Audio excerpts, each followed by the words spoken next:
inteligência artificial generativa, metaverso, blockchain, essas e outras tecnologias emergentes dominaram bastante a cena nos últimos anos. Para poder falar como essas tecnologias estão se desenvolvendo e também como elas acabam encontrando no mercado financeiro, eu estou aqui com meu amigo Kenneth Correia, que é diretor de estratégia da 8020, e esse papo começa logo depois da vinheta.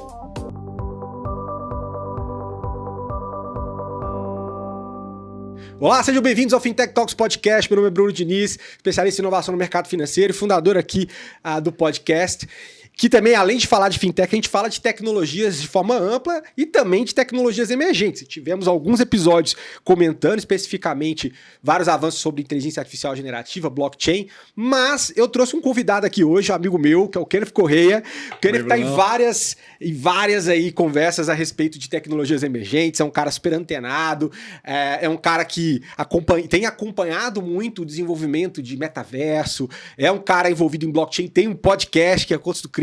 Exato. Que eu já participei também, que fala sobre blockchain.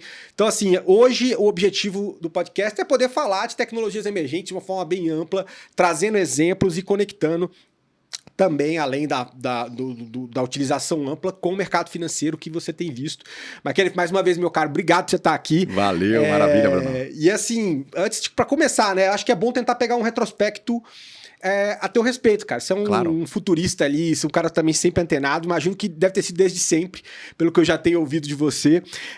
Mas conta um pouco esse retrospecto, cara, esse interesse latente por tecnologia e algumas passagens profissionais chaves até você tá aí na 8020, que é uma agência de marketing, né? E também podemos falar um pouco mais, se é só marketing, não, o que mais vocês fazem lá? Perfeito, maravilha. Cara, eu sou de 83. Uma tia minha em 90... trouxe uma tecnologia educacional chamada Logo, que eu fui descobrir que está até hoje na ativa aí. Basicamente, você dava uns comandos para uma tartaruguinha e a tartaruguinha fazia desenhos. Então, cara, eu com 7 anos já estava dando comandos do tipo, execute essa tarefa. Se isso acontecer, faça aquilo. Repita tantas vezes tal coisa. Então, eu aprendi coisas de if, then, else, laço, de programação, muito moleque. Eu digo que eu aprendi até a programar antes de aprender a propriamente escrever uma frase e um texto. Então eu sempre tive esse contato. Aí você fala, pô, mas o que tem a ver isso? Cara, minha tia, sobrinha, o tio dela trabalhou na ID Software. Não sei se você vai lembrar essa empresa. Fez o Quake, fez o Doom antes disso. Claro. Então, esses jogos todos, quando foram lançados, a gente era beta tester, cara. Ah, tá brincando. Então, eu acho que isso deve ter me enfeitiçado lá de moleque, né, cara? Sem dúvida. E eu sempre fui muito ruim nos jogos, mas eu sempre gostei muito da tecnologia por trás dos jogos. E aí eu comecei, moleque, com 13 anos, eu fui pra Londres com a família e visitei um parque da Sega, não existe mais hoje, era um arcade da Sega. Cheguei lá, tinha um trambolhão no chão, que você subia em cima, tinha uma cerca em volta, e você botava um óculos. Cara, mas não tô falando desses óculos de realidade virtual de hoje em dia, não. Tô falando de um negócio, parecia o capacete do Predador, assim. De tanto cabo que tinha. Coloquei na cabeça. Entrei num mundo 3D com outro jogador ali do lado, atirando paintball. Então, cara, desde essa época, VR me pegou. E eu me lembro de um negócio engraçado, você fala que é de 83, eu sou de 85, né? Eu comecei com MSX, também mexi um pouco com Basic naquela época. Então legal. Mas eu lembro, cara, tinha um programa do Gugu, que passava do Gugu, que as crianças entravam dentro do videogame, não sei se eu não lembro o nome disso. Você lembra disso? Me toca um sino, assim. Que a criançada entrava e aparecia lá dentro do jogo, tipo um Alex Kidd. Aí ela transportava pra dentro do Alex Kidd, né? Então eu ficava virado com aquilo. Mas, cara, você vivenciou então esse... E eu lembro que tinha também o Passageiro do Futuro, também, que era um filme da época, o Lawn Mover Man, eu acho. Eu não me lembro o nome específico, mas em português é o Passageiro do Futuro. Que também mostrava a história de um cara, mas aí acho que era um serial killer, que entrava dentro do mundo digital, e aí era sempre uns 3Dzão. Envelheceu mal pra caramba, que aquele 3Dzão anos 90. Mas aí você teve a chance de, especificamente em loco... Cara, como um moleque, uma criança de 7 anos, de 13 anos, tive esse contato, isso me envenenou. Aí na época de fazer faculdade, eu fui pro lado de gestão, de administração, de negócio. Eu gostava também, eu trabalhei cedo, comecei com 14, comecei a trabalhar e gostei do dia a dia de empresa, dessas coisas. E aí eu sempre naquela coisa, pô, eu trabalho aqui no escritório, mas olha o tanto de tecnologia disponível. Eu trabalhei numa empresa, cara, quando eu tinha 15 anos, que eu passei para eles, eu ensinei para eles, com 14 anos, a tecnologia que mais aumentou a produtividade da história dessa empresa, cara. Eles aprenderam a usar o salvar como? Você tá brincando. Olha Cara, só. todas as vezes os caras começavam o documento do zero, bicho. Então, Você tá de assim, sacanagem. tô te falando. Então, No começo era desse jeito. eu né, sempre cara? tive essa relação com eu vou aprendendo a tecnologia, por mais imbecil que seja, tipo o botão salvar como, Sim. e transfiro isso pra galera. Comecei a dar aula muito cedo, formei em administração, comecei a dar aula de administração no ano seguinte que eu me formei. Aí eu fui subindo em primeiro instituições locais, aí evolui um pouquinho mais. Hoje eu sou professor nos programas de MBA da Getúlio Vargas. Sim. Então eu converso aí com umas lideranças bem bacanas ao longo do ano. Vou falando, mas vou ouvindo pra caramba também o que elas estão fazendo, quais são as principais dores. E fundei em 2005, então com 20 e poucos anos, a 80/20 Marketing. Ah, sim. Então essa é uma empresa que a gente desenvolve soluções de marketing e tecnologia. Eu não consigo separar as duas coisas. Sim. O budget que eu trabalho é o budget de marketing, então não sou contratado pelo cara da TI. Eu sou contratado pelo cara da área de negócios que precisa crescer o negócio dele, lançar produto novo. Tem desafios de mercado. Sim. Só que eu faço isso tudo Via apoiado por tecnologia. Ah. E aí, se você pensar em tecnologias emergentes, que eu fui aprendendo que é o chapeuzinho que eu gosto, Sim. cara, o que você pensar de tecnologia daí pra trás. Então, mais recentemente, GenAI é claro, né? Impossível Sim, bola da ignorar vez, o tanto disso, a bola da vez é essa. Antes disso, metaverso, que você já comentou. Antes disso, Big Data, quando a gente se conheceu. Antes disso, blockchain, quando tava... Não, eu não sou de 2008 lá da primeira geração do blockchain, não, mas de 2018 pra frente, abracei essa tecnologia e comecei a usar ela no dia a dia também. Pra trás disso, cara, cada rede social... Teve aí, o TikTok é mais recente, mas Snapchat, Instagram, Facebook, Twitter, cada uma dessas que foi surgindo. Eu fiz campanha, por exemplo, no Orkut para os clientes, cara. Ah, então. E é legal que você basicamente vem desse, assim, pelo interesse que você já tem, e eu acredito que um pouco isso acabou ficando encampado dentro da 80/20, é decifrar também pra galera esses novos mundos, né? Até pelas palestras que você dá muito sobre... Exato. E então sobre ele é uma novas mistura do formas de educacional sim. com mão na massa, com de fato implementar, com de fato executar também, né? E acho que é o mundo que eu transito bem. Eu não gostaria, se eu fosse só no educacional, eu acho que eu ia sentir uma falta de um pé na realidade. Sim. Então, e se eu fosse só com o pé na realidade, sem ter esse lado inspiracional de educação que eu gosto, sou apaixonado assim como você é, de levar o conhecimento, de educar, pra mim é o match, o casamento perfeito aí. Que maravilha, cara. Não, é muito bacana poder a audiência ter um pouco dessa noção, desse retrospecto.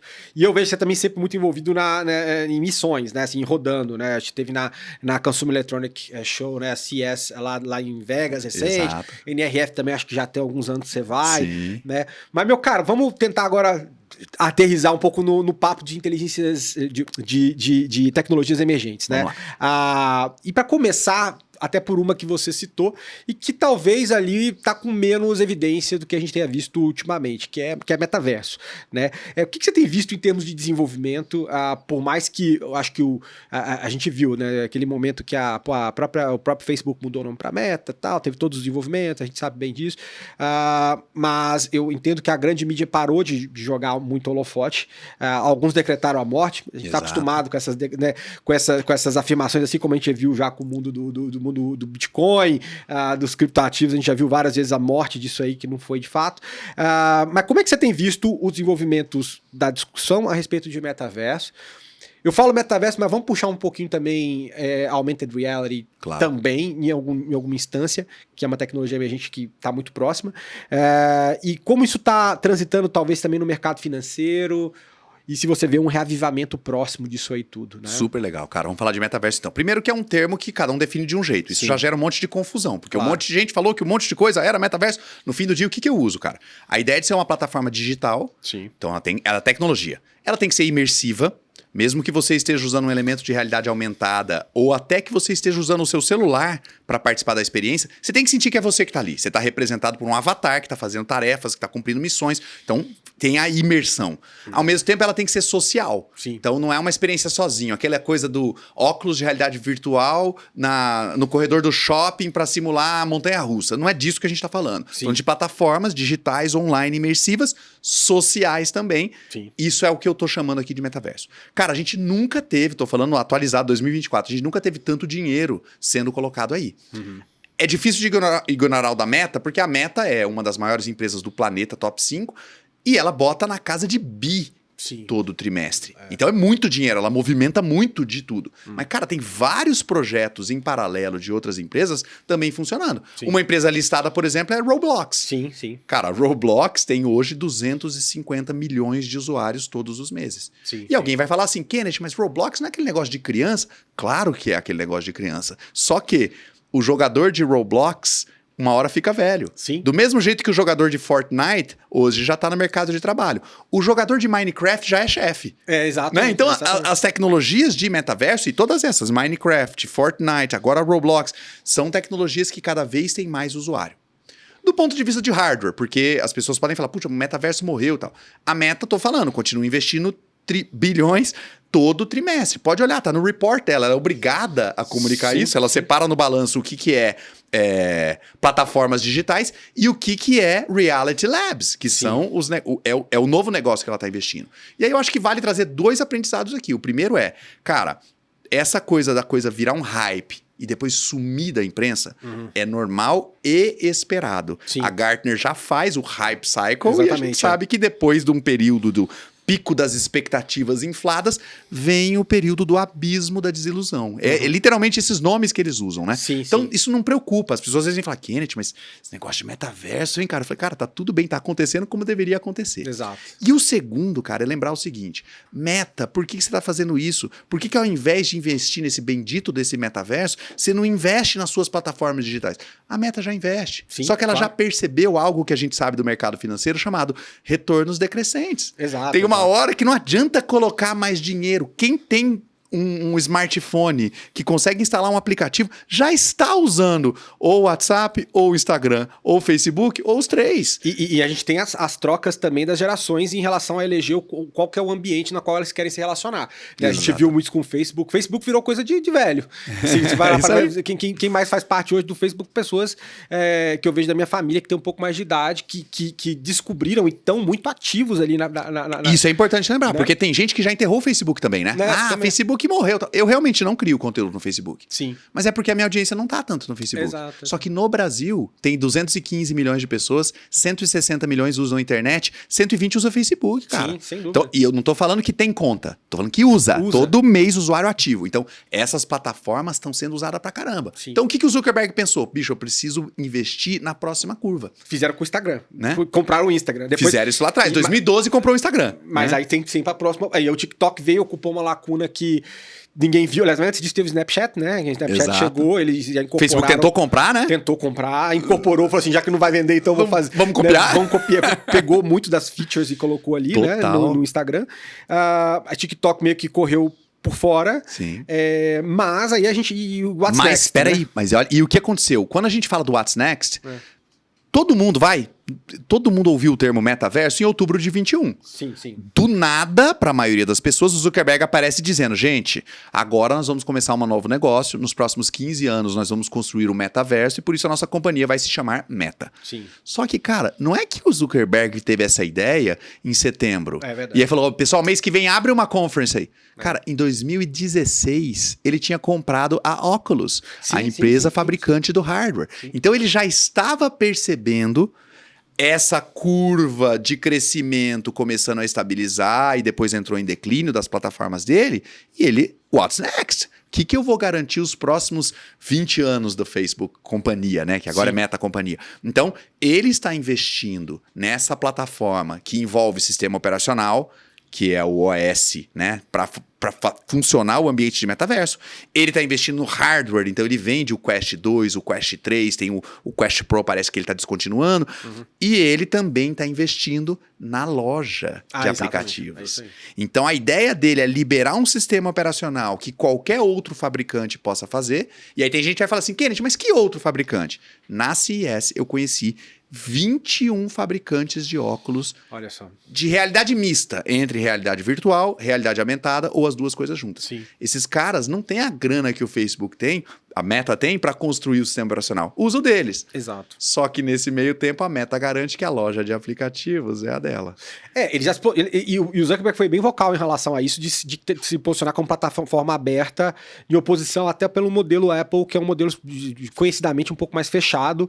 E até mesmo quando a gente olha um pouquinho do que o Google fez com o Android e tudo mais, né? Então, assim, você tem esse movimento de pensar em como que eu quero ser o Operational System aqui, o OS atrás disso, para garantir essa continuidade. Exato. Mas isso me faz lembrar, inclusive, né, que também foi uma reflexão que eu vi o Zuckerberg fazendo, se você parar até a forma como as pessoas usavam o Facebook, né, era no desktop. Né? Sim. E aí quando eu vi, né, eu até lembro, eu vivenciei esse momento deles falando assim, não, a gente vai investir agora no mobile, que é no celular.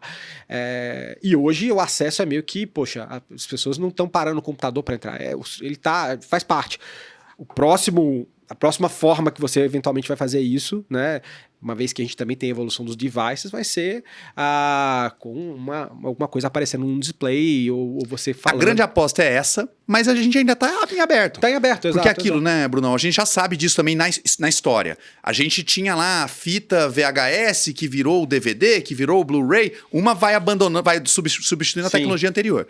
O celular, cara, o ano que nós mais vendemos novos celulares foi 2016, cara. Olha só. Já faz 7 para 8 anos que não se vende novos celulares mais do que no ano anterior. Caramba. A Apple tem uma métrica que ele acompanha, que é quanto tempo as pessoas demoram para trocar de iPhone. Saiu em 5 anos de 1 para 2 anos. Parece pouco, mas você começa a pular, né? Então, você tá no iPhone 15, você comprava o 16, do 15 você vai pro 17. Olha o tamanho da receita que é o iPhone para os caras. Sim. Então, todas as empresas de tecnologia que estão competindo pelo futuro, não estou falando as que estão ganhando dinheiro agora e que não estão olhando para isso, estão bem com o que tem, mas as que estão pensando na longevidade do negócio, estão tentando descobrir qual vai ser o device. Será que vai ser o smartwatch? Sim. Será que vai ser aquela band, que é o relógio mais simples? Será que vai ser o óculosão, capacete pesado? Será que vai ser um óculos, de repente, parecido com o teu anatômico que dá para usar no dia a dia? Será que vai ser uma lente de contato? Tem gente que até fala que pode ser que seja o implante do Neuralink. Do Neuralink, né? Mas esse ainda tá realmente tudo muito, muito ficção científica. Verdade. Agora, todos esses outros que eu falei antes, já existe, já tem. E tem anel também. Tem uns falando no anel. Sim. Então, essa troca do device que a gente usa, a gente já está na transição. Resta saber quem vai conseguir entregar a melhor tecnologia, que tem um mínimo de atrito para o usuário, que tem um preço razoável para a gente conseguir abraçar. Sim. Porque falando em preço razoável, a Apple também está entrando no metaverso. Exato. Só que ela entrou com $3.500 no device pesado dela, né? O preço. Mas assim, é aquela coisa. Tem gente até, eu vi tem gente comprando para deixar na caixa porque já sabe que vai ser um produto de colecionador no futuro, eventualmente. Mas quem entra geralmente nas primeiras versões, salvo eu acho que alguns produtos, o próprio iPhone, a primeira edição, foi um puta de um negócio estrondoso pro mercado.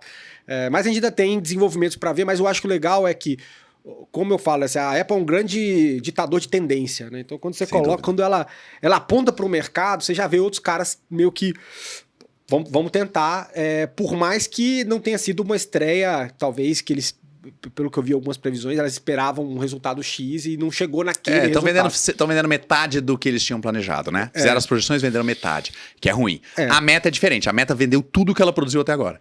Eu tenho Quest 2, inclusive. Você tem 3, eu tenho 2 e 3. 2 e 3. Então, assim, minha parte eu fiz. Não, e eu vou bastante lá nos Estados Unidos e eu vou nas Best Buy, nas lojas de eletrônicos, Walmart, Target, pra ver. Cara, várias vezes eu não encontrava no estoque, assim, o que tinha os caras estavam vendendo, né? Então isso foi muito legal. Agora, eu gosto de trazer, porque fala metaverso, fica aparecendo tecnologia tipo carro voador, mas na verdade, cara, a gente já aprendeu alguns setores onde você usa demais. O primeiro, ele é meio óbvio e ninguém olha como negócio, mas é um puta do negócio, que é games. Exato. Então, isso aí, cara, eu não sei exatamente o número, mas é coisa de 80%, 90% do dinheiro que gira em volta de metaverso hoje é dinheiro de games. Sim. Roblox é uma empresa já decacórnio aí, né? Já tá com a valuation lá em cima. E a gente tem no próprio MetaQuest, a venda de apps é praticamente jogos. Aí é 95% mais. Sim. Além disso, tem outros universos. O universo da indústria. Sim. Então, não é só a Meta, cara. Você pode falar, o Zuckerberg é maluco. Pô, aí a Apple entra na jogada. Será que é maluco também? A NVIDIA também fala de metaverso industrial e ela tá toda na moda aí hoje em dia, né? É verdade. E aí você tem Samsung, e aí você tem Sony, você tem Canon, que era lá das câmeras fotográficas. Toda essa galera tem projetos grandes, investimentos grandes. Porque enxergaram nessa parte industrial para fazer construção de design industrial, construção de protótipo, simulação em ambiente de túnel de vento sem precisar construir o túnel, sem precisar passar o vento. Vezes, digital twins para conseguir monitorizar manutenção preventiva. Lembra aquele acidente da Malaysian? Sim. O avião meio que se perdeu, depois aparentemente usaram dados para encontrar o avião. Você lembra o último dado que eles pegaram? Não. Dados do sistema de Digital Twin da turbina da Rolls-Royce que estava no avião. Olha só. Ele tinha uma conexão em paralelo. O camarada desligou todas as paradas para não transmitir transponder, aquelas coisas de avionics. Sim. Mas a turbina continuou comunicando. Ah. E aí ela mandava o GPS e eles conseguiram fazer a rota mais aproximada. Que coisa. Então, hein? ou seja, cara, é um acidente que tem quase 10 anos, Digital Twin utilizando. Então, design industrial já está usando faz muito tempo. Os caras fazem... Eu vi um RFP, né? Aquela coisa de fazer chamar os fornecedores para vender produto, o RFP inteiro dentro do ambiente imersivo. Já botava a turbina, já fazia o teste na hora. Um amigo meu trabalha na Bombardier no Canadá, me convidou, eu fiquei assistindo de audiência. Que demais. Cara, a Bombardier contrata o fornecedor das pás da turbina dentro de um ambiente totalmente virtual. É o mais próximo que você pode chegar de uma demonstração sem estar só lidando com papel ou PPT, né? Você deve lembrar, a gente tinha lá na época das empresas que forneciam para a NASA, ia todo mundo pro deserto. Exato. Aí o avião vinha e fazia o voo, e aí criava aquela turbina para aceleração G. Tudo isso os caras estão digitalizando, porque para esse segmento faz muito sentido, Sem né? dúvida, sem dúvida. O outro é educação.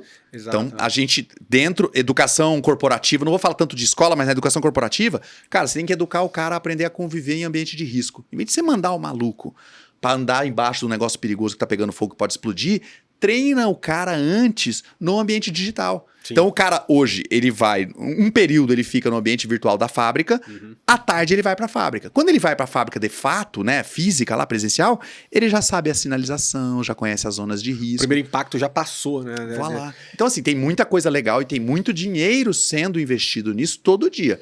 Apesar do New York Times ou da Folha de São Paulo não estão falando disso, fim, né? Exatamente. E aí, falando um pouco de mercado financeiro, assim, eu sei que algumas instituições, acho que o Banco do Brasil teve um movimento com o Roblox há um tempo atrás, a gente sabe que a indústria de entretenimento abraçou Fortnite, que entenderam que é uma grande plataforma. Às vezes é melhor você fazer uma collab lançando o Kratos do God of War lá, ou um personagem do Star Wars quando tiver saindo no filme, né? A Disney já tá fazendo várias colaborações, do que às vezes desenvolver um jogo específico ou outras ações de marketing que seja fora desse público, porque, enfim, fica muito dispersa.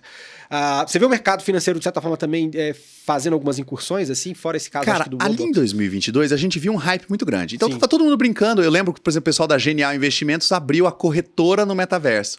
Então você entrava no Decentraland, entrava na unidade deles e eles faziam um atendimento, conversavam com você. Mas ali era, como eu falei mais cedo, budget de marketing. Exato. Era muito mais a ação pelo PR e para contar que estava inovando e que estava pegando carona do que de fato entrar em operações.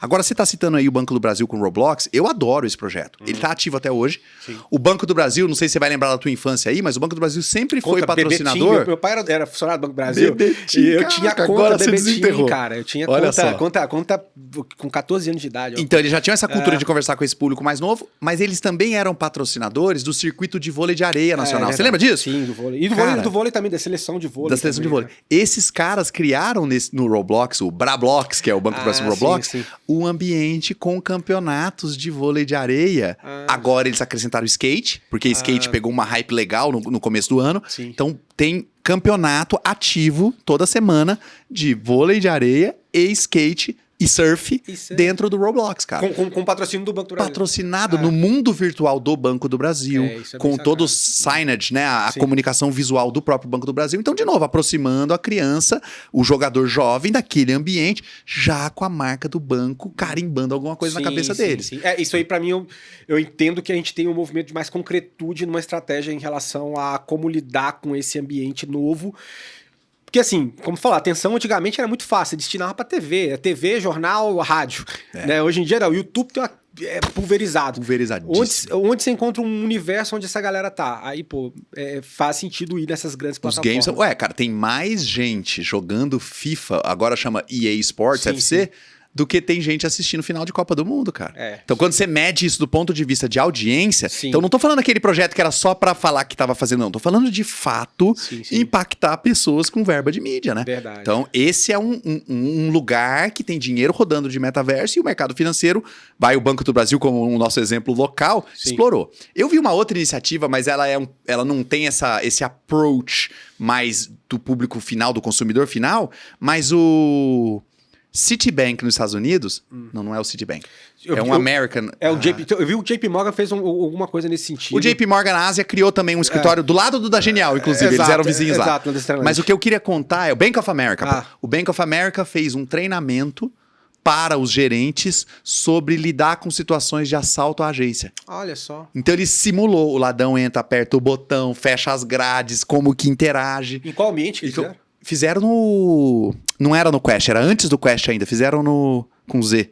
Caramba, esqueci o modelo agora do óculos que fizeram. Mas então era um ambiente onde os funcionários do banco estavam todos ali na mesma experiência, experimentando e treinando um cenário super difícil de reproduzir, né? Claro. Eu me lembrei aqui no Brasil quando fazia aquelas simulações de incêndio em shopping, sabe? Sim. É difícil, é caro, trabalhoso. Pronto, os caras estão fazendo dentro desse ambiente, né? Não, incrível. E reavivamento, e assim, só pra gente fechar essa tecnologia emergente antes de ir pra próxima aqui, quando é que você acha que a gente vai ter um certo reavivamento ou não precisa disso, porque a coisa também não... A plantinha tá ali crescendo independente. Eu sinto que... Lembra que no fim do dia não ganha a melhor ideia, ganha a melhor distribuição. Sim. A gente ainda tem um desafio muito grande de distribuição, né, cara? Exato. Querendo ou não, você tem quase 6 bilhões de celulares no mundo. Então, qualquer app que você soltar tem potencialmente o mercado endereçável de 6 bilhões de telefone. Cara, a realidade aumentada, você não tem nem 200 milhões de óculos ainda, né? Pensando nesse formato, né? Porque, na verdade, isso não... O device... Ele não é determinante nesse aspecto, tanto que o Fortnite tá aí, você não precisa dele para usar. É isso. Mas talvez para esse outro nível de imersão, você entende que... Eu não sei se eu consigo te dar um horizonte de tempo, porque é puta difícil. Claro. Mas eu gosto da ideia que a gente usou no passado pro celular, que era do Killer App. Sim, claro. Qual vai ser o app de produtividade que vai fazer... Não o filho do Bruno, mas o Bruno usar. Sim. Essa é a grande dúvida. Você tá com o Quest 2 guardado no teu armário. O que vai fazer você deixar ele em cima da tua mesa?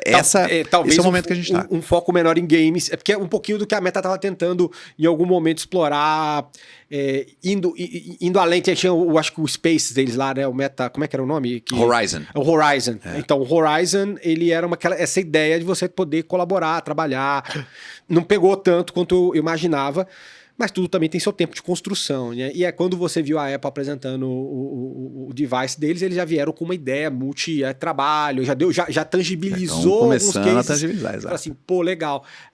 Mas enfim, estamos vendo esse dobramento ainda, mas acho que é um bom ponto que você colocou em relação a Killer Apps. E eu também acredito muito no seguinte, na maturidade, na evolução do público que está consumindo também. Igual você falou, o cara que joga Minecraft, ele é chefe hoje. Né? E quando o cara do Roblox tiver no mercado de trabalho ocupando algumas posições, algumas experiências para ele vai ser dado, assim, cara. E a gente que dá sempre dando palestra, né? É legal que às vezes eu tô falando do Roblox e tá o pai e o filho na palestra, né? Aí o filho dá aquele cutucão no pai, tipo, tá vendo, pai? Tá vendo? Roblox, pô.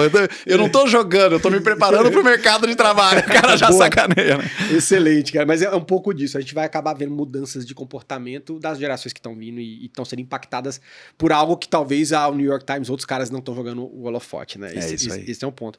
Bom, saindo aqui um pouco do mundo de metaverso, que você já também fala muito, e é muito bom pegar teus insights. Um pouco mais sobre blockchain. Assim, a gente também, por falar muito de finanças aqui no canal e inovações em finanças, a gente sempre tem case de blockchain.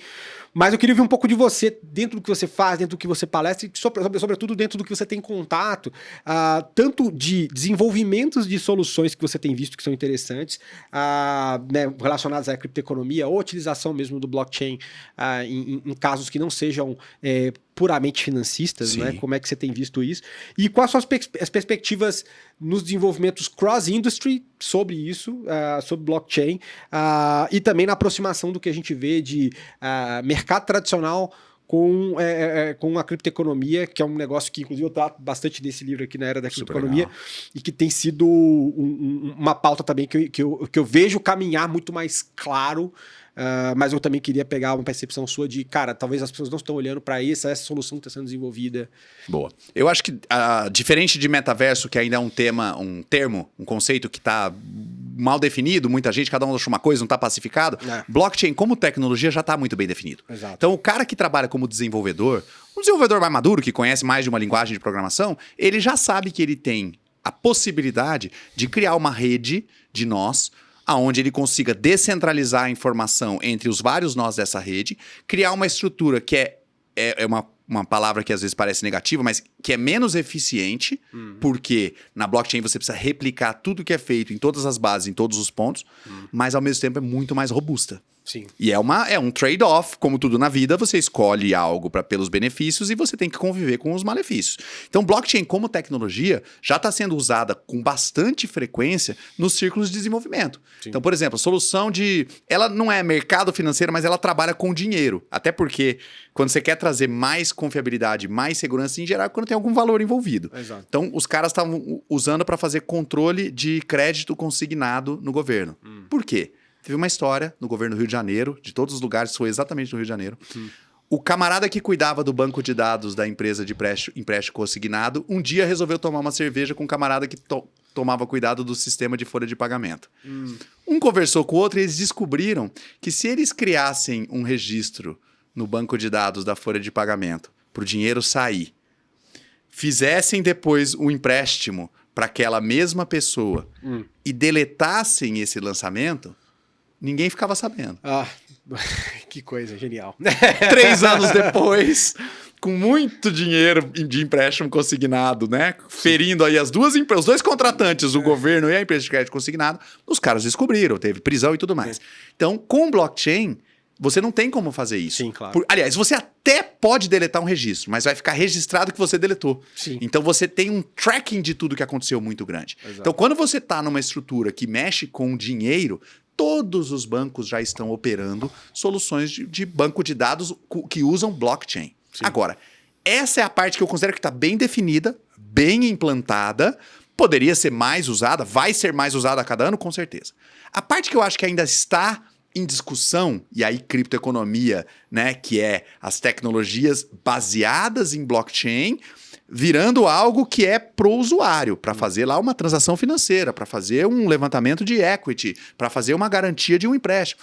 Essas ainda tem muita inovação acontecendo todo dia e para acontecer. Sim. Então, é o mundo que eu vejo muita gente do mundo do marketing chamando de Web3. Ah, sim, claro. Né? Então, esse impacto na sociedade, esse ainda está muito pequenininho. Exato. Apesar de que aqui no Brasil parece que a gente já tem mais carteiras cripto em termos de números de CPF do que CPFs que têm ações, né? Isso foi aquele dado que deu aquela mexida que já tem um tempo. Acho que eu vi a primeira vez que esse dado foi levantado, que chocou muito a mim, foi em 2017, sabe? Olha só, né, cara? E aí falou assim, poxa, tem mais gente com cripto do que operando. Claro que o ticket médio é diferente, naturalmente. Mas mostra a adoção, né, popularidade, né? E você vê que o Brasil... E a questão também de botar em perspectiva elementos relacionados a risco, né? Assim, poxa, você está querendo dizer que... cripto, obviamente, quando você vê, tem um risco intrínseco, tem volatilidade, tem vol ali, né? Mas ações também tem. Mas as pessoas estão optando e estão entendendo a tese aqui, comparativamente a você ter a possibilidade do cara abrir uma conta na corretora e começar a negociar, numa corretora de ações. Ele está fazendo isso desde numa corretora cripto. E aí, nesse universo, eu entendo que no Brasil a gente trendsetter, talvez, aí, né? Sim, a gente tem um público que realmente adotou, que realmente usa. Eu conheço muita gente que a vida financeira inteira da pessoa já é off the books, criptomoeda. Os caras são degen, como eles se auto-intitulam. Então, isso já existe, já está funcionando. Os governos estão fazendo. Em 2024 foi um ano difícil para o pessoal de cripto, porque teve várias travas, em especial com relação ao imposto de renda. Sim, não. Pegou muita gente com relação a 2020, né? Em relação ao ano fiscal do ano passado. Então, teve esse dificultador para a aceleração desse movimento. Só que as soluções para o consumidor final estão começando a chegar. Exato. Então, eu tô vendo agora, eu acho que a gente está falando de tecnologia emergente. Dentro desse universo blockchain, o que eu tô vendo ganhar mais força são os RWA, Real World Assets. Sim, então, a galera já tem solução, por exemplo, para financiamento imobiliário.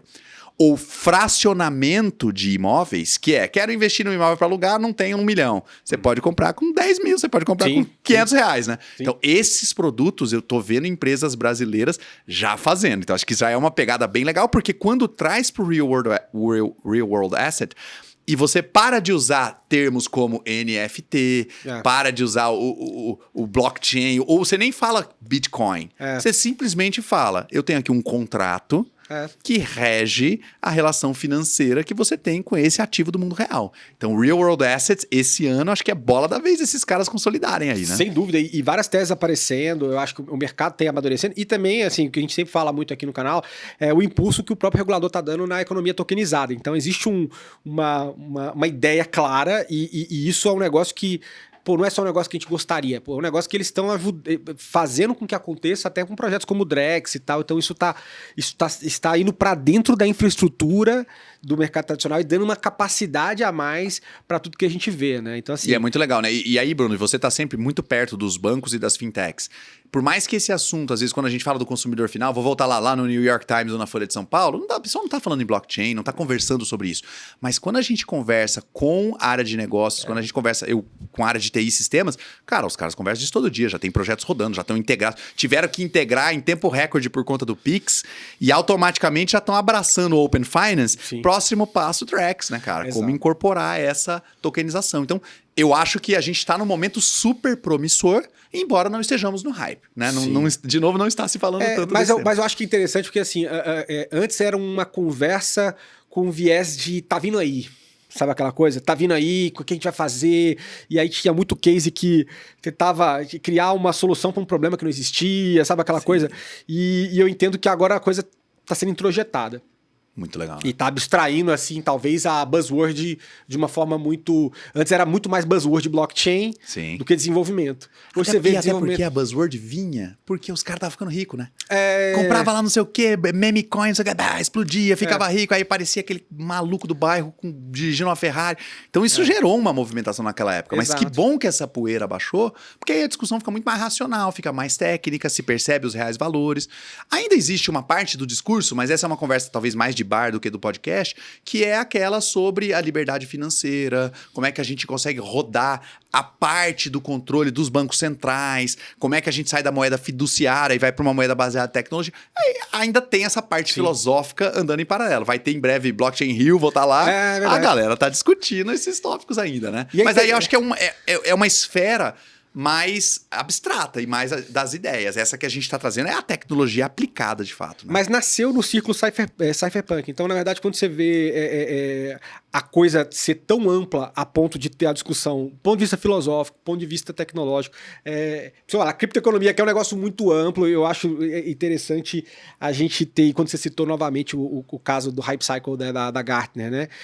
Eu entendo que a gente agora entrou já num platô de desenvolvimento, onde a coisa tá entrando, tá dentro, né? Inclusive, sobre metaverso, no meu livro aqui, eu ploto também um cartoon que é baseado no Hype Cycle do cara do metaverso, assim, achando que, a melhor coisa do mundo, daqui a pouco o pessoal do trabalho tá falando assim, não, você vai pedir pra você entrar mesmo no metaverso pra poder fazer a reunião? Eu falei assim, sim, vai precisar. Aí o cara bota o óculos dele e entra, quando já tiver no platô. Então já tá. Que legal. Então é um outro momento. Mas legal, assim, eu acho que sobre blockchain é uma coisa bem pacificada e é legal também eu pegar esse seu take. Agora vamos falar daquela, né, cereja do bolo do ano, né? Assim, que eu acho não dá para não falar, que não né? dá, né? Que é a AI generativa, né, cara? Assim, e é absurdo, o que me surpreende sempre por mais que eu me considere um cara early adopter de muita coisa, tem muita coisa que passa ao largo que é muito veloz, né? Assim, vamos falar de uma plataforma só, vamos falar de OpenAI. Com ChatGPT, cara, a última versão 4.0 aí é aquele negócio que é o filme Her. Já estamos nessa, já chegamos aí, né? Então, teve uma demo recente agora também que foi da câmera. Você viu lá que chegaram o ChatGPT, o cara fazendo a demonstração, você tá me vendo? Mas, you're looking good. E aí o cara tá lá conversando, a GenAI tá vendo o cara, ele aponta um livro. Que livro é esse? A capa do livro. Esse é o livro do Charlie Munger, das memórias do Charlie Munger. E o que tá falando nessa página aqui? Ele já sabe. Então, assim, só de um cara a gente tá falando isso. Mas eu sei que você tem contato com todo um espectro de ferramentas e soluções, o que já tá... E aí que eu sempre falo também, muitas vezes a gente está fazendo um uso muito marginal da ferramenta. Assim, é igual o Walter Longo mesmo, eu tive com ele numa palestra no Febrabantec, ele falando assim, as pessoas estão perguntando se, usando o GPT para perguntar se o Palmeiras tem Mundial, entendeu? Assim, tem um monte de coisa que dá para fazer, assim, que facilita a tua vida, que te dá produtividade mesmo. que você tem a dizer aí sobre o que você tem olhado, explorado em termos de solução que tá no mercado? Cara, primeiro que se eu pegar só número, a adoção é de 5% dos usuários de internet. 5%? Adoção de 5%. Então, ainda é o público early adopter que está usando mais. Pô, tudo bem, o cara às vezes ele entrou ali, experimentou, fez uma pergunta pessoal. Eu brinco sempre do exemplo, tira uma foto da sua geladeira, pergunta o que dá para cozinhar com os ingredientes. Tem umas coisas bacanas para fazer na esfera pessoal. E eu já pensei em app assim, esse aqui é o mais louco, cara, que assim, e aí a gente vai entrar em outra seara, só fazendo esse parênteses, claro. te interrompendo, mas que foi um papo que eu tive com o Google Stocco quando ele estava aqui também. Muita startup vai morrer, porque é feature de AI, assim, cara, assim.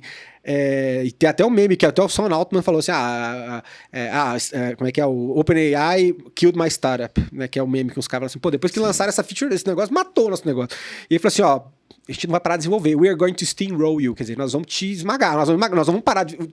Quando chegar no AGT, né, que era aquela inteligência suprema, inteligência artificial, você vai poder fazer virtualmente tudo. Então, o cara que acha que tem uma puta tecnologia porque bate foto de uma invoice e ali ele pega os dados ou pega de uma fatura e aquilo ali já faz um controle financeiro. Cara, isso é tão básico para isso. Eu vi uma empresa que fez um copiloto de vendas, então usando os dados proprietários da empresa, fazendo recomendações de talking points, para o vendedor saber o que falar e apresentar. Sim. Bem legal. Aí apresentou para o cliente, só que foi isso agora, 2 semanas atrás. Aí o cliente virou e falou assim, pô, gostei, cara, mas e como é que fala por voz? Aí ele, olha, a gente não implementou isso. Como não, pô? O ChatGPT fala por voz, cara. Então é isso aí, né? A pressão é enorme pro cara que tá fazendo a solução, tá desenvolvendo super legal, mas... tem aí uma tecnologia mais geral que atende todo mundo e que molda a nossa expectativa com relação àquilo, né? Verdade. Que é aquilo, se você não consegue me entregar, como funcionário da empresa, o que o ChatGPT tá me entregando, e aí, né? Não, é isso. Não fica muito difícil tomar essa decisão. Mas vamos voltar pro case que você falou de usos da geladeira, você bate foto do... Então eu falo, muita gente usou assim, fez uso pessoal. Só que a pessoa não está conseguindo enxergar como ela incorpora no uso profissional. Exato. Porque, pô, cara, se você trabalha... em Harvard, os caras estão usando um framework que eles chamam de WINS, que é Words, Images, Numbers and Sounds. Então, palavras, números... Se você trabalha com palavras, imagens, números ou sons, a GNA vai ser um excelente copiloto para você. Vai ajudar você ou a fazer mais, ou a fazer melhor, ou a fazer mais rápido isso que você já faz. Sim. Só que eu olho para os caras que trabalham com direito, para os caras que trabalham com comunicação e marketing, que é o mundo que eu tô perto, e até com os caras que escrevem código. Ainda tem muita gente que não lembra de usar. O cara conheceu, testou, usou, mas parece que o cérebro dá um bloqueio de que ele tem que usar aquilo. Incorporar um hábito novo, né? Ou de incorporar como hábito. Ou testar. Testou, né? Seja corta na tua carne, faz um pouquinho. Aí eu falei, pô, facilitou. E aí vai... É isso, né? Agora, leva um tempinho, um pequeno tempo para aprender? Leva. Agora, o que eu tenho que falar para as pessoas é o seguinte, cara, cada uma hora que você gastar aprendendo, você ganha 2 de produtividade. Isso é verdade. Então, a desculpa do não tenho tempo é você provavelmente não tem tempo Investiu. porque você não investiu tempo para testar. É isso, né? E não precisa nem gastar não, porque as de graça estão sensacionais. Seja no GPT-4o, que já está liberado free no app do ChatGPT. No Copilot, que já libera o acesso ao GPT-4 de graça ali também. O Claude entrega de graça. O Gemini entrega de graça. Então, assim, não é que tem que gastar, não é a barreira econômica. É, de fato, incorporar um novo hábito. E no fim do dia, a gente, como ser humano, é chato mesmo incorporar hábito novo. Tem que aprender, tem que jogar coisa que você sabia fazer fora e começar de novo. Mas o que a gente está percebendo claramente é as empresas nessas 4 esferas lá, economia criativa, vai? Não vou falar do cara da construção civil, do cara da manutenção e reparos, mas na economia criativa, quem está incorporando está vendo ganho na ordem de 20% a 40% de produtividade, cara. Absurdo. Pô, e aí a gente escuta, né, Bruno, aquela discussão, a gente tem que trabalhar menos, pô, podia fazer uma semana de trabalho de 4 dias, isso é uma discussão frequente. Sim. Cara, se você trabalha 5 dias e matar um dia, é 20% de produtividade. Se eu tô te falando que com GenAI você ganha de 20 a 40, é 1 a 2 dias a menos que você precisa trabalhar. Sim. Então, nessa lógica, e aí cada profissional ou cada empresário tem que entender onde quer estar desse jogo, né? Eu, como empresário, tô fazendo o seguinte, falando pra minha galera inteira usar. Eu tenho 90 pessoas na 80/20, umas 80 devem usar todos os dias já. Porque a gente já tá há 2 anos. Antes de ChatGPT, a gente já vinha com IA generativa. Então, a nossa galera, cara, a gente mediu, porque eu tenho lá o time sheet, então eu consigo controlar. 46% de ganho de produtividade. As pessoas que fazem a tarefa com IA comparado com as pessoas que fazem sem IA. Aí é o seguinte... Pô, Kennedy, então você podia mandar embora metade da galera. Essa é a conclusão, né?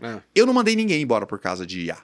Mas eu também não contratei no mesmo ritmo, cara. Sim. A empresa cresceu sem eu precisar contratar. Olha só. E aí, claro, você pode falar, puta, socialmente, você podia ter gerado emprego. Mas eu também posso falar, tá muito difícil de contratar e reter pessoas. É verdade. Então, se eu tiver um jeito de crescer o meu negócio que não seja dependente de eu contratar mais pessoas, eu ganho uma avenida nova de crescimento pro negócio, né, cara? Sem dúvida. Então, é o approach que a empresa ou o profissional escolhe dar para aquilo. Eu tenho funcionários que falam, eu não gosto de IA e eu não quero usar. A maioria falou, gostei, talvez por influência minha também, tá me vendo falar na cabeça deles o tempo todo. Gostei, tô usando, tô produzindo mais e tô com mais tempo disponível. Faz quanto tempo que a gente não pode falar isso com a boca cheia? Tô com mais tempo disponível. Esse é o recurso mais porque difícil. a gente glamourizou muito o burnout humano, né, cara? Se é você, aquele lance de estar sempre ocupado, produtivo, correndo. Produtivo que é entre aspas. Exato, né? Né? Vamos falar mais ocupado, né? E o cara queimando aquele tempo, tal. E tá estressado. Não, porra, tá corrido. Aquele negócio, a vida tá corrida. Mas no final do dia, cara, assim, isso vai virar uma ignorância daqui a pouco a gente continuar com esse discurso, porque muita coisa pode ser tirada da sua frente fazendo um bom uso disso. Como você falou, é um investimento de 1 hora que voltam 2, pelo menos. Então, assim, é entender que esse juros aqui é composto desse investimento que você está fazendo, né? E aí você consegue fazer uma curva ali ascendente e com seu tempo livre também melhorar essa máquina, que ela não precisa estar em burnout, ela não precisa estar rodando ali no teu máximo e com coisas que muitas vezes existem ferramentas abundantes aí para fazer isso para você, para que você consiga ter a cabeça no lugar para continuar arquitetando sistemas, juntando peça A com peça B e criando coisas interessantes para você, para suas funções poderem ser desempenhadas. E de certa forma, isso que você chamou de arquitetando é a parte onde o ser humano ainda é muito melhor do que a inteligência artificial. Então, poxa, por que eu vou perder tempo para aprender uma nova habilidade ou uma tarefa que a inteligência artificial faz melhor do que eu? Poxa vida, se é para aprender alguma coisa nova, que seja algo que eu possa fazer melhor que ela, né? Exato. Então, eu acho que quando você vai ajustando esse mindset, de novo, como empresário ou como profissional, a briga continua. Mas você vai ajustando esse mindset, você tira ótimos proveitos. Então, alguém me falar sobre, cara, não, eu tô pensando em começar uma carreira em tradução. Poxa, cara. Né? Você tá começando a sua carreira, tudo bem, você já é tradutor, já tá estabelecido, você já sabe fazer isso, usa IA para te ajudar a fazer as traduções. Agora, se você tá começando, né, fresh start, se a gente estivesse de volta lá com 20 anos, pô, escolhe uma área onde você vai conseguir entregar mais do que os robôs. Porque, de verdade, no horizonte de 1 ano, fica tudo igual. No horizonte de 20 anos muda tudo. Não, 20 anos. Então, assim, escolha bem essas áreas onde você está criando com uma capacidade, com uma habilidade, ou exercitando skills que o robô não vai conseguir replicar. Né?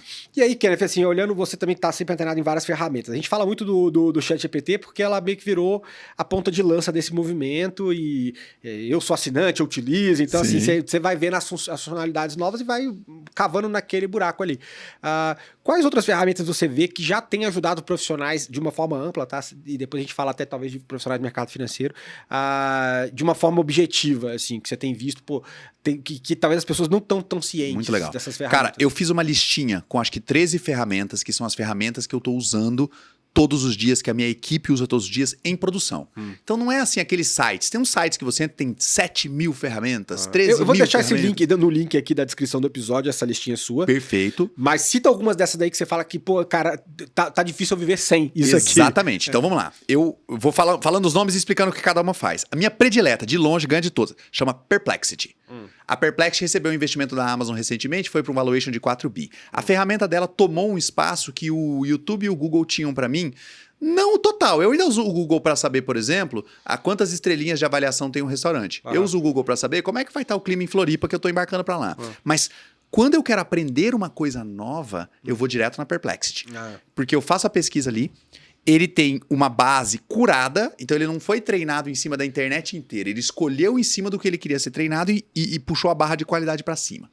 Antes de te responder, ele atualiza a busca. Então, ele não vai te responder assim, eu só tenho informações de setembro de 2023. Não, ele tem informação. Se tiver online, ele tem a informação, né? Tiro no Trump hoje, meia hora, tá no Perplexity, né? Então, você tá sempre atualizado. E ele cita as fontes. Então, ele não escreve nada e não alucina, porque absolutamente tudo que ele escrever tá apontando para de onde ele tirou a informação. Ah, legal. Então, cara, é um jeito muito produtivo, já que a gente tá falando de produtividade, muito produtivo de aprender. Se atualizar. Porque ao invés de você abrir o Google e ter que abrir 10 abas para ver cada resultado, ou ter que assistir 4 vídeos do YouTube, você faz a pergunta, ele já te responde primeiro.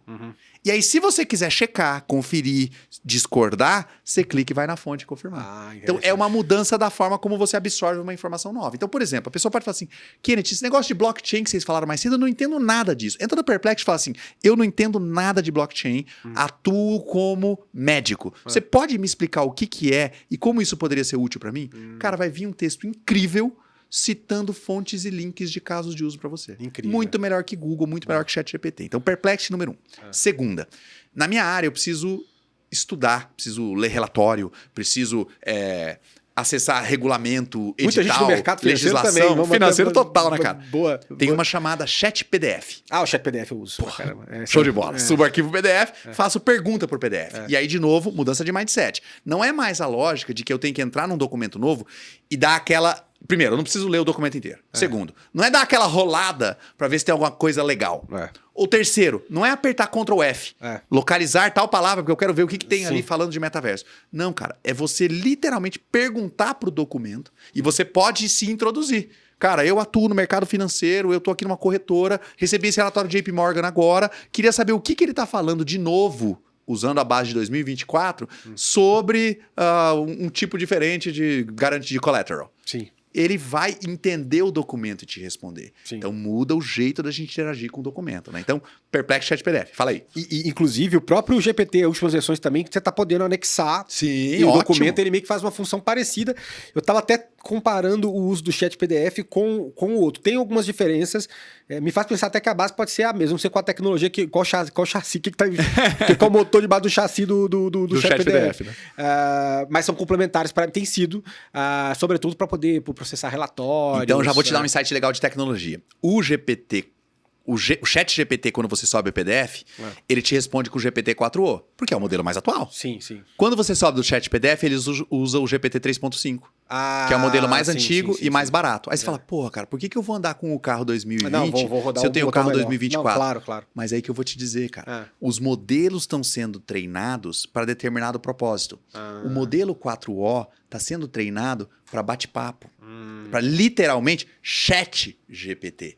O modelo 3.5 é muito melhor para catalogar, analisar e comparar informação. Que coisa, a gente sempre vai ter a ideia de que o próximo modelo... Vou pegar o carro do ano, né? Não, mas poxa, isso é um insight Então é bem legal você saber o que cada ferramenta faz melhor. Então, por exemplo, eu não uso mais o ChatGPT para escrever nada. Antes eu usava.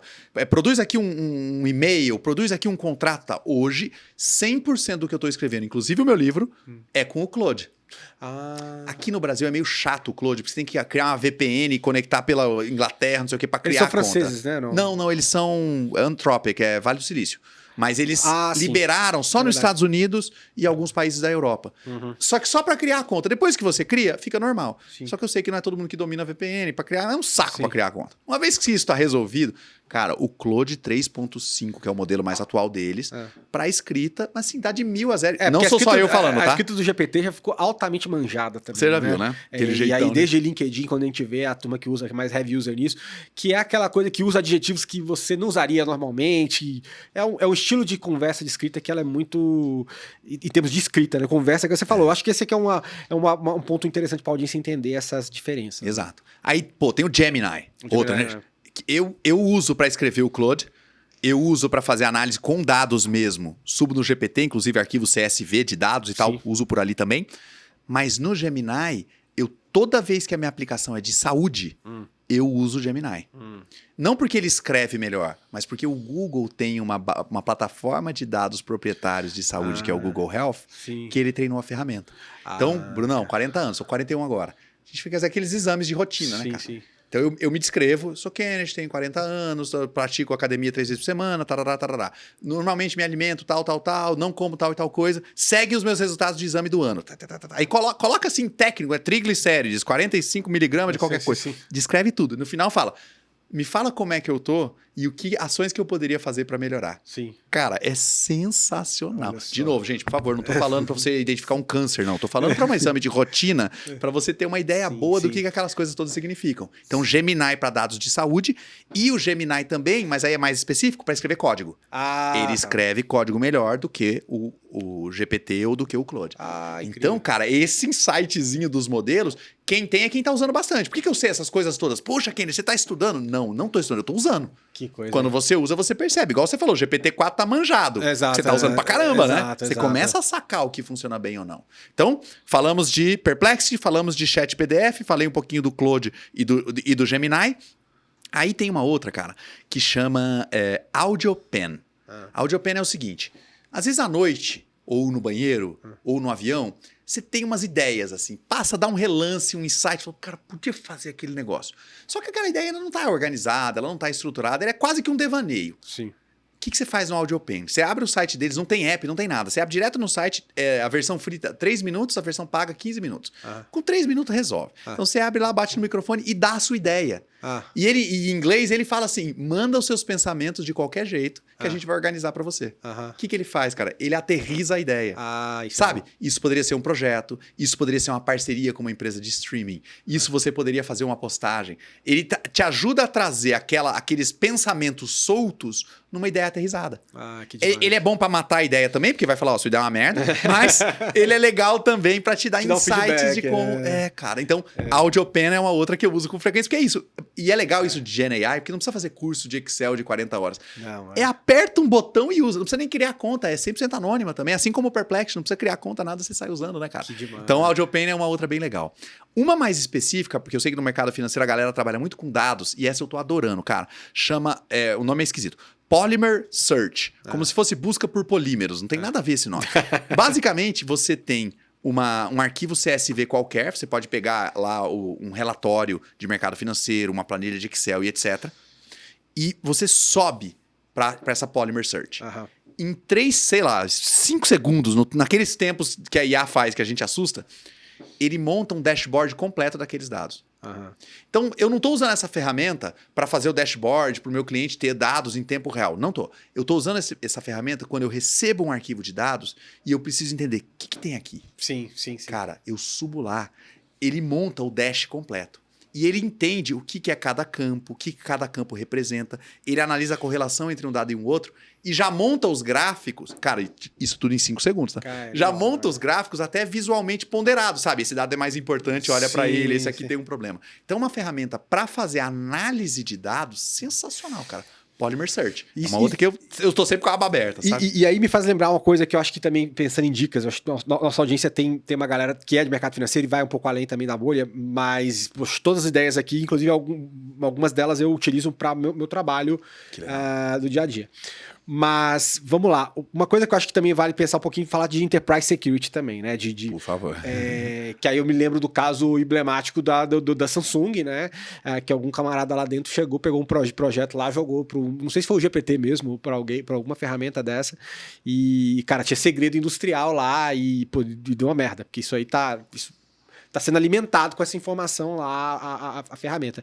Como é que você vê essa questão de segurança? Ou quais dicas que você pode dar também, até a gente entender que, pô, a gente tem que testar, mas às vezes dentro do limite do local onde você trabalha, você não possa também ter essa exposição que possa vulnerabilizar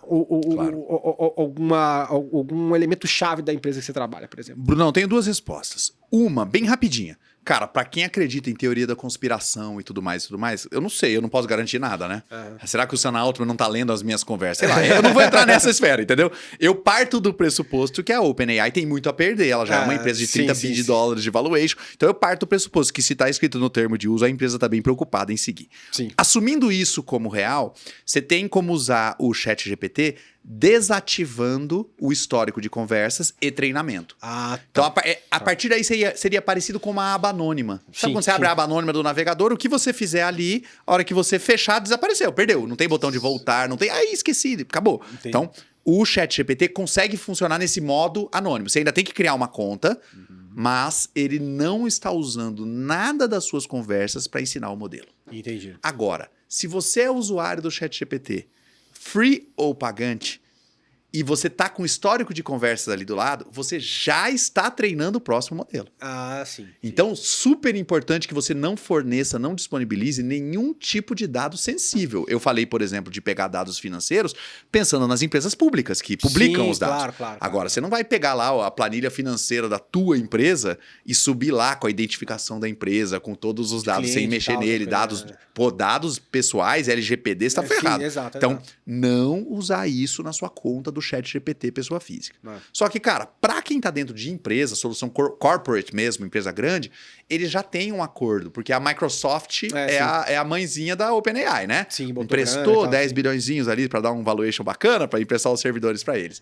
Então, quem tem conta da Azure, que é a estrutura de cloud da Microsoft, pode criar um ambiente onde você pode salvar o histórico, você não vai estar treinando o modelo e os seus dados estão preservados. Solução enterprise corporativa. Exato, legal. Então tem. Pensando nesse que é um requisito, que é uma coisa super séria para qualquer empresa. Por favor. Por questão de lei geral de proteção de dados e tal. E todo mundo que está assistindo a gente, que trabalha numa corretora, trabalha num banco, trabalha numa estrutura corporativa, você já assinou um contrato falando que você não ia fazer isso. Então toma cuidado mesmo, né? Então é com esses dados. Sim, não, interessante. E eu acho que são os disclaimers que valem. Que são pequenas dicas que muitas vezes o usuário médio que está na jornada de descobrimento também de como utilizar, como isso vai impactar o seu trabalho, como isso vai facilitar a sua vida, dando essa produtividade que você falou, né, os 20, 30%, 40% de produtividade, eles precisam estar muito atentos, porque está todo mundo aprendendo que o fenômeno é super recente, né? Mas eu acho isso bem legal. E agora, Kenneth, explorando mais uma faceta, assim, eu tenho falado muito a respeito do que a gente tem chamado do mercado de finanças assistidas, né? Que é essa questão de assistentes dentro do mercado financeiro e tal, né? As próprias versões recentes do GPT, o 4O, você pode... O meu tem até nome, o meu chama Tim. O Larry, você começa... Eu gravei isso e eu falo com ele, aí Larry, isso aqui, tá, eu converso com esse cara. Que legal. E eventualmente, assim, se você tiver uma conta, uma fatura, você mostra a imagem ali, ele vai computando isso, vai falando como é que tá seus gastos mensais e tal. Então, a ideia de finança assistida é você ter um assistente que lida com a finança e no final esses caras vão acabar fazendo chamadas aí de várias bases de dados, seja sua conta e outros. Em algum momento futuro a gente vai ver isso conectado. Inclusive o Peter Diamandis lá da Singularity, ele fala que ele imagina um futuro um futuro meio Jarvis, assim, do Homem de Ferro. Sim. Que é você tem um assistente, você pergunta, fala... Tá muito perto de acontecer. Você vê por esse caminho mesmo, você vê talvez um outro blend de outras tecnologias, né? Até escrevi também recente que, se a gente juntar assistente e ainda juntar augmented reality, você tá olhando, você pergunta pro teu assistente aquilo que você tá olhando. E aí você tá se guiando por dois elementos, é fala e imagem. Muito legal. E voz, coisas que você utiliza no dia a dia. Como é que você vê isso? Quão longe está disso também, que eu sei que também até falar um pouquinho de área também, que eu acho que é legal. Claro, vamos lá. Cara, eu acho que a gente primeiro pode definir assistentes e agentes. Legal. Tá? Assistente é o que você acabou de escrever. Sim. Então, é uma conversa com alguém que está recebendo constantemente informações suas. Lembra que no ChatGPT você pode ir encadeando as conversas. Exato. E ele tem memória, então mesmo que você já esteja conversando faz tempo, ele guarda as anteriores. Existe um limite para isso, só que esse limite já está crescendo exponencialmente. No Gemini eu tenho meu assistente de saúde que eu contei, que eu faço meus check-ups. No Gemini, são 2 milhões de tokens. Olha só. É tipo assim, um livro de 2.000 páginas. Nossa. Então assim, dá pra conversar tranquilamente. O GPT tá com 64 mil, mas que já é coisa pra caramba. Nossa, então, dá pra você ter um assistente que guarda o histórico. E o legal é que você é que escolhe a especialização dele. Sim. Né? No começo, você chamou de Tim ou de Larry lá. Fala, Larry, você vai ser o meu especialista em finanças pessoais. Sim, exato. Quero que você analise todas as despesas que eu mandar aqui e compute no final do mês quanto eu tô gastando. Exato. Ele vai se comportar e vai começar a fazer isso. Tem ainda a tal das alucinações. Então ele pode errar, né, em cima das suas informações, trazer uma resposta que não é precisa. Sim. Isso eu acho que é a parte que ainda precisa melhorar. Verdade. Só que, cara, o segundo termo, que são os agentes, esse tá bombando. Que é a hora que você começa a fazer o assistente, não ficar só na conversa. Porque a conversa é legal, é bacana, delega você atividade, aprende. né? Ele delega ações no mundo real. Sim. Reserva essa passagem aérea pra mim. Cancela esse hotel. Pede um Uber. Sim. E aí, como você tá falando numa esfera de computação, e a OpenAI, ela o pessoal brinca que ela é tudo menos open. Mas a parte que ela é open de verdade é porque ela tem API. sim. Então, tudo é dirigido à API. Então, você consegue plugar qualquer coisa, cara. Hoje já tem mais de 600 conectores, que seriam esses diferentes agentes que você consegue plugar no GPT. Você que usa o GPT Plus, né, que é a versão paga, já tem disponível a criação desses assistentes usando ferramentas de mercado que já estão prontas, é só usar, ou criando as suas próprias, mas você vai precisar de um pouquinho de conhecimento em programação. Então, eu acho que essa curva que a gente está agora, eu vejo 3 momentos de IA generativa. Novembro de 2022, apareceu o ChatGPT, todo mundo foi lá e ficou perguntando se o Palmeiras tinha mundial, se ia votar no Trump ou no Biden. Sim. Depois a gente teve o momento das ferramentas de IA, que foi basicamente o ano de 2023. Ferramenta que faz isso, ferramenta que faz aquilo. Eu falei várias aqui agora. 2024 é o ano dos agentes, que é a hora que a gente consegue sair da conversa para a execução na prática. E é muito legal que eu vi que tem a questão do futuro de onde você coloca agentes para interagir. Exemplo, né? Um exemplo mais extremo, talvez. Um agente que vai te defender num tribunal e o outro que vai acusar. Então você deixa eles ali conversando. Mas tem também assim, o agente que você põe para poder fazer o cancelamento e tem um agente da empresa que vai fazer, que vai tentar cancelar a reserva e reverter. Então você volta isso. E eu vi o mais engraçado agora, que também virou até meme, que é botar as ferramentas de inteligência artificial para poder fazer batalha de rima, para ver quem ganha. Muito 10, eu vi, cara. Muito legal. E esse mesmo cara que fez a batalha de rima fez agora xadrez. Colocou o GPT e o Gemini para jogar xadrez e o GPT deu uma limpa. Ganhou de longe. Então, muito legal. Esse é o lance de você botar esse agente para fazer uma função, que na outro momento vai encontrar um outro agente, você tá esperando o outcome daquilo nas capacidades daqueles agentes de função que às vezes seriam 2 seres humanos perdendo tempo numa atividade. É isso aí.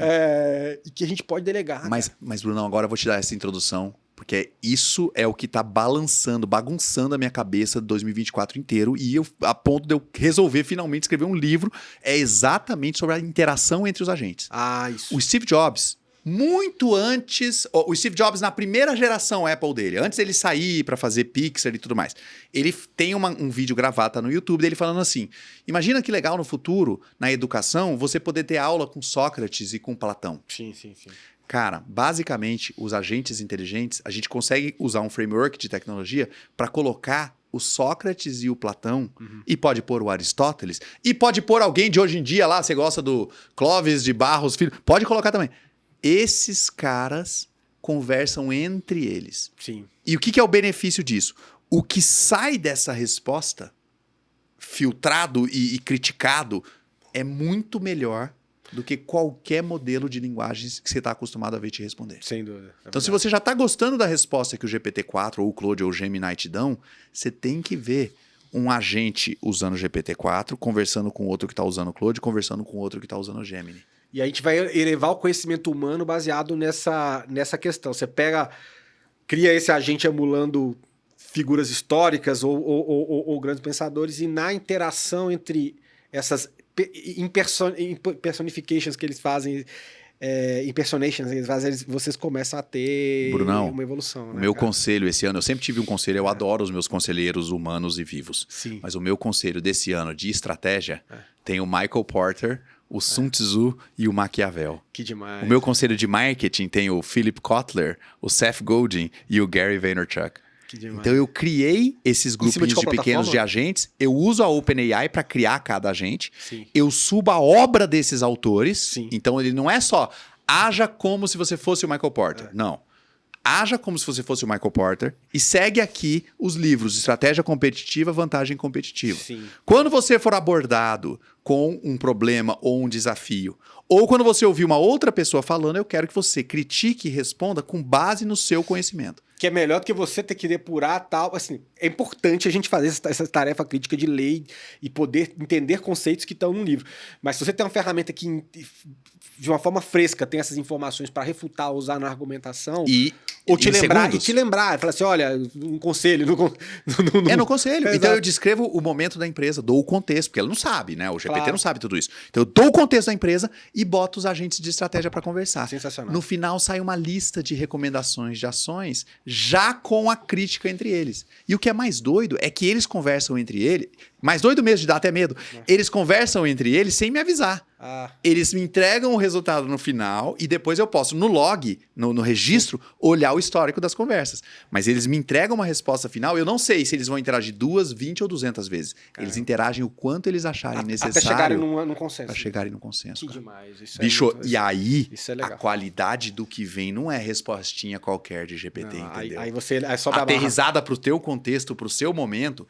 Isso é novo. Isso é uma parada que eu não tinha. E esse ano, cara, eu tô fritando, bicho. Tá muito, muito legal. Tem um especialista que eu acompanho, que eu já vi até palestra dele quando eu tava fora, o David Birch. Ele fala exatamente isso, assim. Você não sabe se a tua... que no futuro, se a sua geladeira é um robô que tá imitando um cachorro. É tipo um devaneio tão grande, falando assim, cara, das várias camadas que você pode colocar. E olha que a gente nem tava falando de GenAI. Eu quero saber como é que tá o discurso atualizado dele. Porque ele faz essas piras de tentar imaginar essas camadas que a gente vai ter. E ele que veio com essa ideia de falar assim, de você botar um agente de um com um agente de outro para poder interagir, resolver um problema. Você não vai lá, você manda teu agente resolver o problema. E a outra pessoa também tá mandando um outro agente resolver um problema. E a gente vai ver o que vai sair disso aqui, entendeu? E isso que eu acho que é muito louco e que a gente tá chegando perto desse futuro. Não, e imagina pra você, cara, você escreveu os livros, estão seus livros aí. Você teve relação com o editor. Sim. O editor entrou, comentou, criticou, apontou, direcionou. Então imagina que você já tem à disposição o editor antes do editor.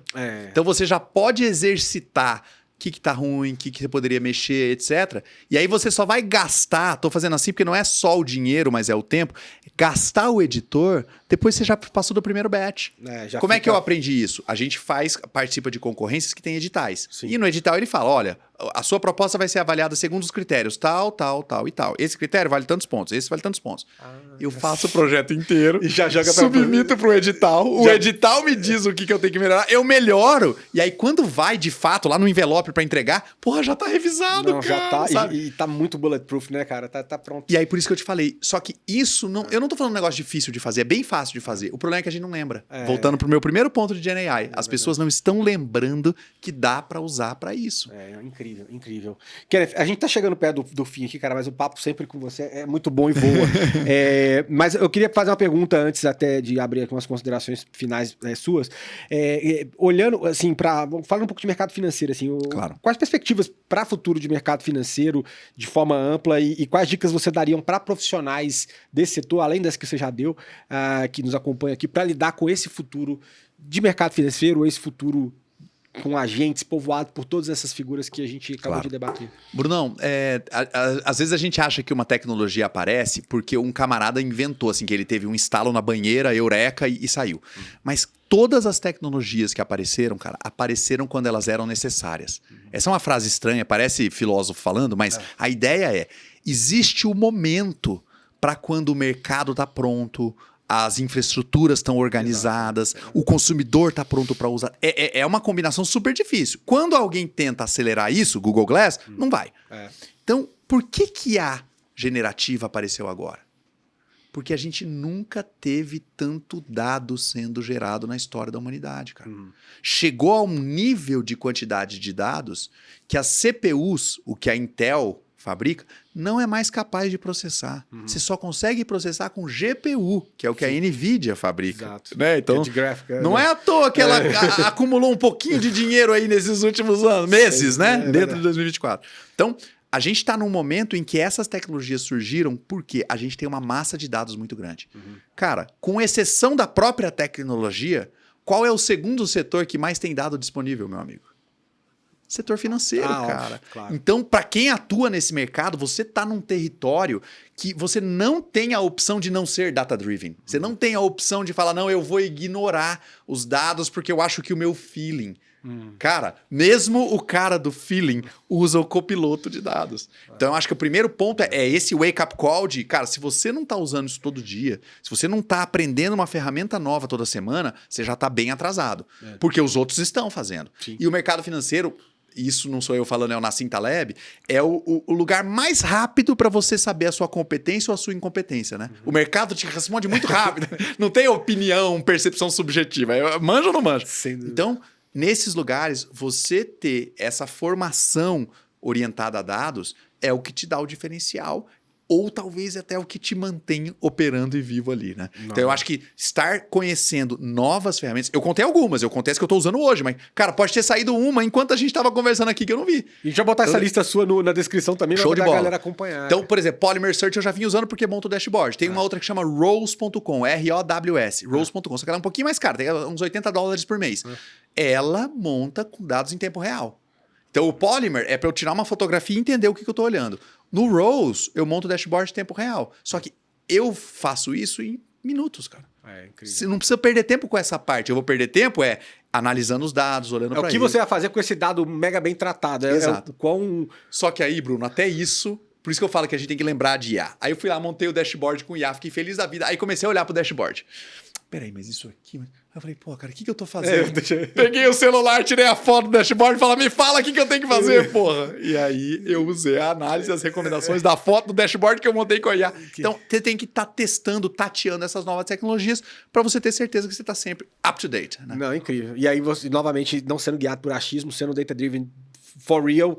E mais do que isso, podendo ter múltiplas opiniões sobre um negócio muito rapidamente. Antigamente, claro. Imagina, era muita gente numa sala gastando E no mercado financeiro, eu sei que na cripto eles usam bastante, mas isso veio do mercado de ações.